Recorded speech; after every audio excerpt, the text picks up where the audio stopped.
Welcome back to Open Line. We are talking about gun shows at the fairgrounds. In fact, Metro Fair Board has halted gun shows at the fairgrounds until new regulations are in place. We have with us Tennessee Senate Majority Leader Lee Harris and John Harris, who is president of the Tennessee Firearms Association. Some calls to get to. So let's go to Jay. Hello, Jay. Good evening, gentlemen. Thanks for taking my call. I myself, believe in my right to bear arms. I mean, I do, and I do hunt, but I'm not the type that acts like John Wayne and walks around the street with my gun on my side. But I do think, I do have family in Green Hills, and they told me when Ms. Berry was elected mayor that this was one of her main things, that she was going to try to do this. And also, I've heard a big rumor now that Bass Pro Shop is going to eventually move to the Goose Creek area. They bought a lot of land out there, and I heard they're fed up with some of the laws also. And I just wondered what Mr. Goodman's reaction was to all this. I know he's upset, but if he's got the lawyers behind him, and I'll hang up. Thank you. Mayor Berry has said, I believe, that she was not behind this, that the Fair Board did this on its own. But what do you want to say about anything John or Jay just said? Well, I think that's what she has said. The question is, do you believe it? I mean, she served on the Metro Council. She voted practically against every gun issue that came up in the Metro Council, including the Parks Bill issues where they opted out in 2008. She has historically voted against maintaining the fairgrounds as it currently exists, and she was supportive of Carl Dean's initiative to close the fairgrounds and turn it over to private developers. So whether she told them to go do it or not, those 5 people are appointed by the mayor. The mayor can ask them to step down so they can appoint new board members. And it was perfectly clear to anybody that pays attention what her preference was. So whether she told them to do it or winked in a nod or maybe didn't say anything, it's certainly consistent with her agenda. Do you see this in other areas, in other parts of the state? And maybe few have some of the thoughts about gun control that you might find here in Davidson County, but are other communities taking on gun regulations kind of on their own? Are you seeing that across the state? No, I think you see it in other places, and know that about it, because I think that most of the folks that we're talking about, whether we're talking about the fairgrounds board members or whether we're talking about the mayor or the city council, all these folks are elected and have fiduciary responsibility to make sure there's reasonable protection for the citizens that elected them and those that didn't elect them, the citizens in the community. And so they've got to navigate some really pretty complex legal terrain, and so that ends up meaning that there are some efforts like this. So for example, in the city of Memphis, we have enhanced security measures that have just come down the pike for FedEx Forum. And so the FedEx Forum, people have to go through metal detector wands and so forth in order to enter the FedEx Forum, because the folks, that's city property, right? We lease it to a private person, of course, the owner of the NBA team and so forth. But the point is that all of us feel like we have a responsibility to keep the citizens safe. And so having guns in some sensitive contexts will create an unnecessary danger. So you don't feel like, or I think I'm gathering from what you said earlier, you don't feel like it's an overreach at all on the part of the Fair Board to make a decision like this? No, of course not. Of course not.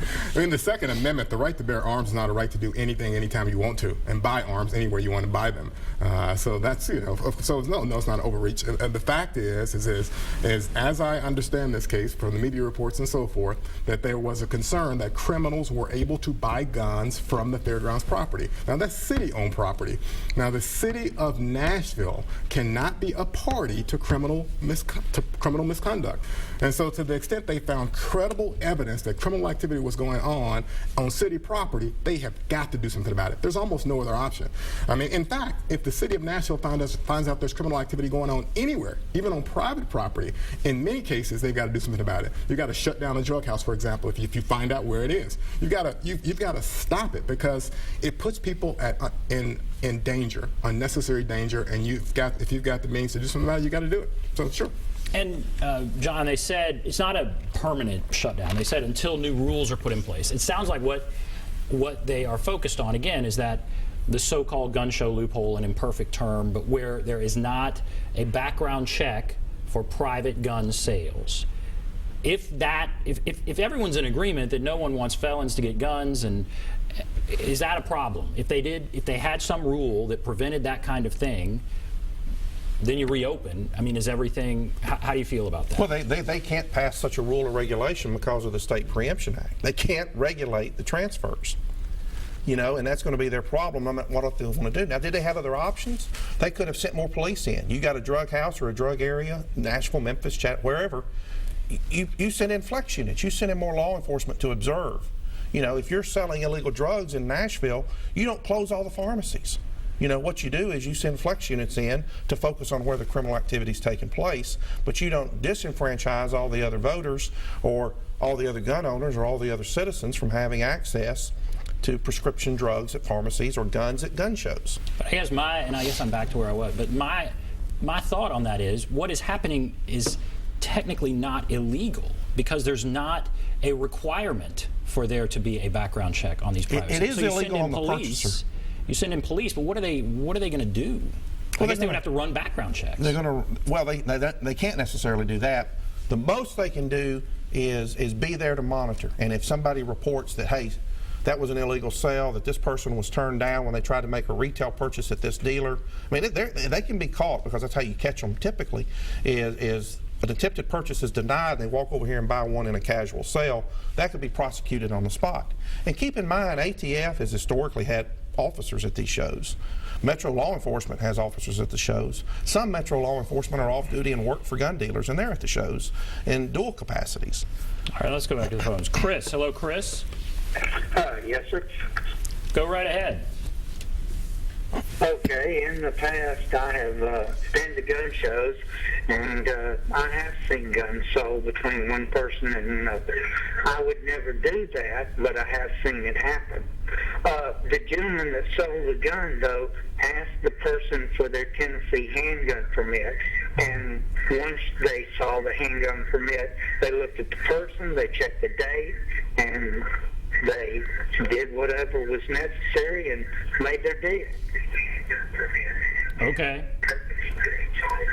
So, okay. All right. Well, thank you for that. We have several calls. We're just going to keep going through here. Let's go to Ben. Hello, Ben.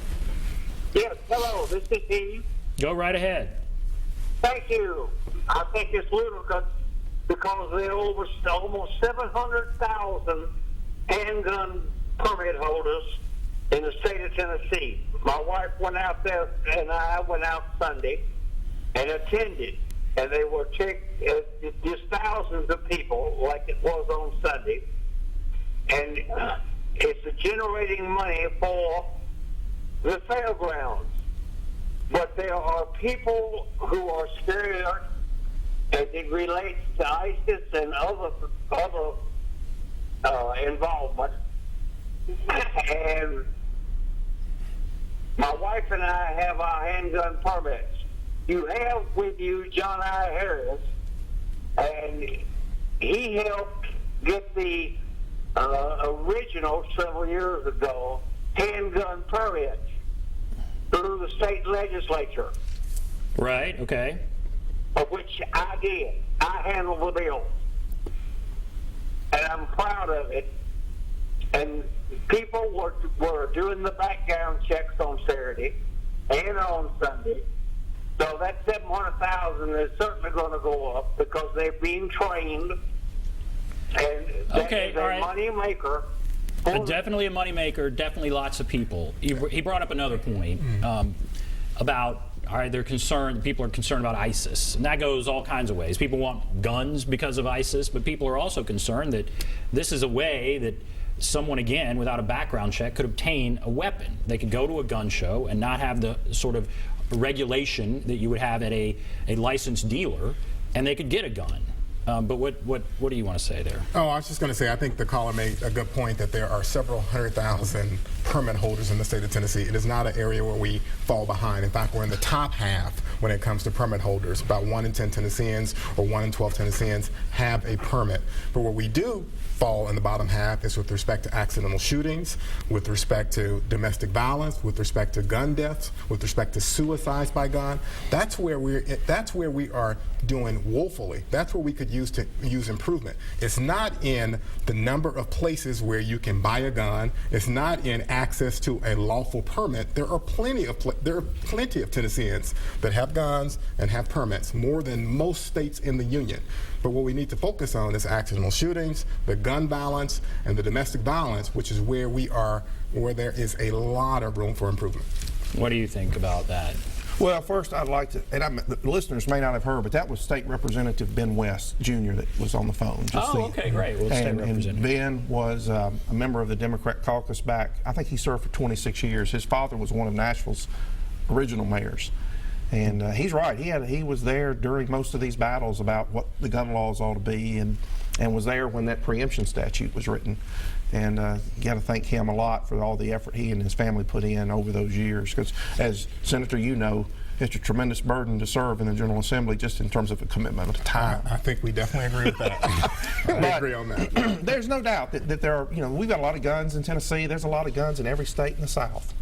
And when guns are in existence, you've got people like drink and drive. They're going to misbehave from time to time. And we do need to figure out how to get better training so that people are responsible, so that adults that have guns in their homes are better trained to be responsible if kids are in the home. That people who carry guns on a regular basis have an appreciation for the risks that poses if they don't properly control it, in terms of physically control it, and also just leave it out so that someone else might inappropriately get it. We do have issues like that we need to deal with, but I don't know that it's something that we can't overcome without stopping gun shows. Obviously, well, we have to take a break. Okay, we're going to take a break, and then I'm going to take some more calls. All right, we're going to take a break. If you want to call, there's the number, 615-737-PLUS, 615-737-7587. Be back right after this.